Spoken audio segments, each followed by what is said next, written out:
हैं कि ये एक स्ट्रॉन्ग अप ट्रेंड है। लेकिन जैसे ही हम चार्ट्स को 1 घंटे के टाइम फ्रेम में बदलते हैं तो हमें दिखता है कि प्राइस धीरे धीरे नीचे की तरफ जा रही है। और जब हम 1 घंटे के टाइम फ्रेम को 15 मिनट के टाइम फ्रेम में बदलते हैं तब हमें चार्ट्स पर एक स्ट्रॉन्ग डाउन ट्रेंड दिखता है। ये बात आपको कंफ्यूज कर सकती है कि 4 घंटे के टाइम फ्रेम पर प्राइस अप ट्रेंड दिखा रही है, लेकिन 1 घंटे और 15 मिनट के टाइम फ्रेम में प्राइस डाउन ट्रेंड शो कर रही है। ऐसा क्यों हो रहा है, इसे समझिए। जब प्राइस 4 घंटे के टाइम फ्रेम में थी तो लास्ट कुछ कैंडल्स में प्राइस रिट्रेसमेंट या पुलबैक ले रही थी। इसी पुलबैक को छोटे टाइम फ्रेम में देखने पर यह हमें डाउन ट्रेंड जैसा दिखाई देता है। एक बात हमेशा याद रखें, हायर टाइम फ्रेम हमेशा छोटे टाइम फ्रेम के ट्रेंड से ज्यादा मजबूत होता है। इस सिचुएशन में 4 घंटे का टाइम फ्रेम 1 घंटे के टाइम फ्रेम से और 15 मिनट के टाइम फ्रेम से भी ज्यादा स्ट्रांग होगा, और 1 घंटे का टाइम फ्रेम 15 मिनट के टाइम फ्रेम से स्ट्रॉन्गर होगा। इसीलिए हम ट्रेड भी उसी डायरेक्शन में लेंगे जिसमें बड़े टाइम फ्रेम का ट्रेंड चल रहा हो। चूंकि 4 घंटे के टाइम फ्रेम का ट्रेंड अप ट्रेंड है, इसलिए हम बाय पोजीशन बनाने वाले हैं। अभी चार्ट्स 15 मिनट के टाइम फ्रेम में हैं और इस चार्ट्स में हमें तुरंत बाय ट्रेड में एंट्री नहीं करनी है, क्योंकि प्राइस का मोमेंटम अभी भी डाउन साइड की तरफ ही है। पहले हम वेट करेंगे कि प्राइस 15 मिनट के टाइम फ्रेम में बियरिश से बुलिश ट्रेंड में शिफ्ट हो जाए, तभी हम बाय पोजीशन में एंट्री करेंगे। अभी तक प्राइस हमें कोई सिग्नल नहीं दे रही है कि वह बुलिश होने वाली है, इसलिए हम अभी भी इंतजार करेंगे। प्राइस इस लेवल को रीटेस्ट करने आती है, लेकिन पूरी तरह से ब्रेक नहीं कर पाती और फिर से नीचे चली जाती है। ऐसा दोबारा होता है, जिससे हमें पता चलता है कि अभी प्राइस साइडवेज हो चुकी है।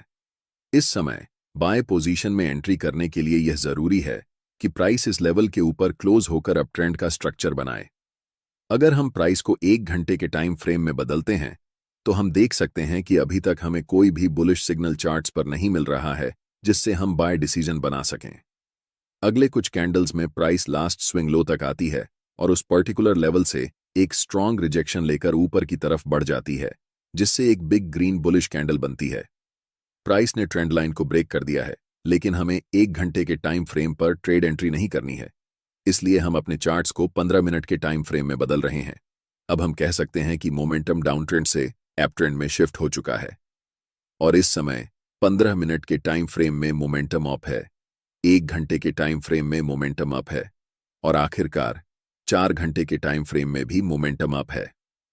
जब इन तीनों टाइम फ्रेम में मोमेंटम एक ही दिशा में होता है, तब समझो कि आपका सेटअप बनकर तैयार हो चुका है और यह किसी जादू से कम नहीं है। हमेशा याद रखें, कभी भी जल्दबाजी में ट्रेड नहीं करना चाहिए। हमें तब तक इंतजार करना चाहिए जब तक तीनों टाइम फ्रेम में प्राइस एक ही दिशा में न हो जाए।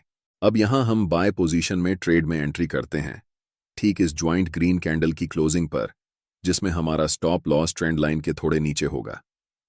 इस ट्रेड में हमारा टारगेट लेवल 4 घंटे के टाइम फ्रेम का स्विंग हाई होने वाला है, क्योंकि प्राइस ने इसी लेवल से डाउन ट्रेंड की ओर शिफ्ट होना शुरू किया था। इसे आप सप्लाई जोन या रेजिस्टेंस एरिया भी कह सकते हैं। अगर आप टारगेट सेट करने में कंफ्यूज हो रहे हैं तो मैं आपको एक टिप देता हूं। ट्रेड में एंट्री करने से पहले आपको चार्ट्स के लेफ्ट साइड पर ध्यान देना चाहिए और देखना चाहिए कि स्विंग कौन कौन से लेवल पर हैं। जैसे कि लास्ट टाइम ये एक स्विंग हाई है और इससे पहले ये एक स्विंग हाई है, तो हम इस समय 2 टारगेट रख सकते हैं। लेकिन क्योंकि बड़े टाइम फ्रेम में ट्रेंड स्ट्रांग है, इसलिए स्विंग हाई को टारगेट रखना ज्यादा सही रहेगा। और देखो, प्राइस बिना समय बर्बाद किए ऊपर चला गया। अब मैं आपको एक और तरीका बताता हूं कि कैसे इस ट्रेड में एंट्री करनी है। एक जरूरी बात, अगर आप चार्ट्स पर मल्टीपल इंडिकेटर्स का उपयोग करते हैं या एक साथ 4-5 चार्ट्स देखते हैं, तो आपके पास ट्रेडिंग व्यू का प्रीमियम प्लान होना जरूरी होता है। इसका कॉस्ट 12,000 रुपये पर ईयर है। अगर आप ट्रेडिंग व्यू का सब्सक्रिप्शन फ्री में चाहते हैं तो आप अपना डिमैट अकाउंट शाम को ट्रेडिंग ऐप में खोल सकते हैं। अपने ट्रेडिंग को इंप्रूव करने के लिए सैमको में स्विच करें। सैमको आपकी ट्रेडिंग हिस्ट्री का एनालिसिस करके आपको आपकी गलतियों के बारे में बताता है, जिन्हें जानकर आप अपनी ट्रेडिंग को और बेहतर बना सकते हैं। एक ही प्लेटफॉर्म पर सभी एसेट क्लास में ट्रेड कर सकते हैं। जिसमें कमोडिटी डेरिवेटिव्स और करेंसी डेरिवेटिव्स भी शामिल हैं। यहाँ अकाउंट ओपनिंग फ्री है और पहले साल के लिए अकाउंट मेंटेनेंस भी फ्री है। म्यूचुअल फंड और आईपीओ में कोई कमीशन नहीं है। बाकी सभी एसेट क्लास में ट्रेड करने पर केवल 20 रुपए पर ऑर्डर ब्रोकरेज लिया जाता है और यहाँ कोई भी हिडन चार्ज नहीं है। 1000 से ज्यादा स्टॉक्स पर 4 गुना लेवरेज मिलता है, जिसे आप लाइफ टाइम तक होल्ड कर सकते हैं। यहाँ पर आपको ट्रेडिंग व्यू का प्रीमियम वर्जन मिलता है, जहां आप मल्टी चार्ट लेआउट और 50 से भी ज्यादा इंडिकेटर्स का इस्तेमाल कर सकते हैं और चार्ट्स पर ही बाइंग और सेलिंग के ऑर्डर प्लेस कर सकते हैं। साथ साथ अपने स्टॉप लॉस और टारगेट को भी मैनेज कर सकते हैं। अगर आप डिस्क्रिप्शन में दिए गए लिंक से सैमको ब्रोकर ज्वाइन करते हैं तो आपको सीबी से रजिस्टर्ड एडवाइजर द्वारा दी गई रियल टाइम ट्रेडिंग एडवाइस बिल्कुल फ्री मिलेगी। टाइम फ्रेम को 15 मिनट से 1 घंटे में शिफ्ट करते हैं। अब प्राइस अपने हाई के आसपास है और अगर आप यहां बाय पोजीशन में ट्रेड एंट्री करते हैं तो आपका स्टॉप लॉस काफी नीचे होना पड़ेगा, जिससे आपका रिस्क रिवॉर्ड रेशियो खराब हो जाएगा। इसलिए हमें तुरंत ट्रेड में एंट्री नहीं करनी है, बल्कि प्राइस को पहले रिट्रेस होने देना चाहिए इस लेवल तक। प्राइस रेड कैंडल बनाते हुए नीचे आती है और इस लेवल को टच करती है, लेकिन आप तुरंत यहां पर एंट्री नहीं ले सकते। अगर आप यहां एंट्री लेते हैं तो आप बस अनुमान लगा रहे हैं कि प्राइस ऊपर जाएगा, लेकिन प्राइस बहुत अनिश्चित होता है। चाहे कितना भी महत्वपूर्ण लेवल क्यों ना हो, वह कभी भी ब्रेक हो सकता है या फिर उस लेवल को रिस्पेक्ट नहीं कर सकता है। इसलिए हम इंतजार करते हैं कि मार्केट पहले कंफर्म हो जाए कि वह किस दिशा में जाने वाली है, उसके बाद ही हम ट्रेड में एंट्री करेंगे। आप अगर अपनी इच्छा के अनुसार ट्रेड करेंगे तो यह एक खतरनाक तरीका हो सकता है। कभी भी मार्केट में सर्वाइव नहीं कर सकते हैं, चाहे आपके पास कितना भी कैपिटल क्यों ना हो। अधिकतम 1 सप्ताह लगेगा और आपका कैपिटल डूब जाएगा। इसलिए हमेशा कंफर्मेशन का वेट करना चाहिए। अब प्राइस को 15 मिनट के टाइम फ्रेम पर शिफ्ट करते हैं। अगर आप देख रहे हैं कि प्राइस अभी भी डाउन ट्रेंड में है तो हमें कुछ नहीं करना चाहिए जब तक हमें इस लेवल के ऊपर एक स्ट्रॉन्ग ग्रीन कैंडल के साथ प्राइस क्लोज नहीं कर जाती, तब तक इंतजार करना जरूरी है। एक बार फिर प्राइस प्रीवियस स्विंग लो को ब्रेक करती है और अगले कुछ कैंडल में एक स्ट्रॉन्ग ग्रीन कैंडल बनाते हुए ऊपर की तरफ जाती है और इस लेवल के ऊपर स्ट्रांगली क्लोज हो जाती है। यहां पर एक कारण है कि प्राइस इसी पार्टिकुलर लेवल से रिवर्स क्यों हुआ। जैसे ही हम चार्ट्स को बड़े टाइम फ्रेम पर शिफ्ट करते हैं तो चार्ट्स के लेफ्ट साइड में एक डिमांड जोन नजर आता है। हम यहां सप्लाई और डिमांड जोन कैसे ड्रॉ करते हैं इस पर चर्चा नहीं करेंगे, क्योंकि मैंने इस टॉपिक पर पहले ही एक डिटेल वीडियो बना दिया है। आप चैनल पर जाकर वह वीडियो देख सकते हैं।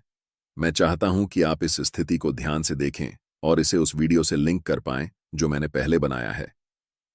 अब हमारे पास 3 कंफर्मेशन है। फर्स्ट, 15 मिनट के टाइम फ्रेम में ट्रेंड अप है। सेकंड, 1 घंटे के टाइम फ्रेम में ट्रेंड अप है। और थर्ड, 4 घंटे के टाइम फ्रेम में भी प्राइस अप है। हम जानते हैं कि यह सेटअप हमारे लिए एक जादू की तरह काम करता है।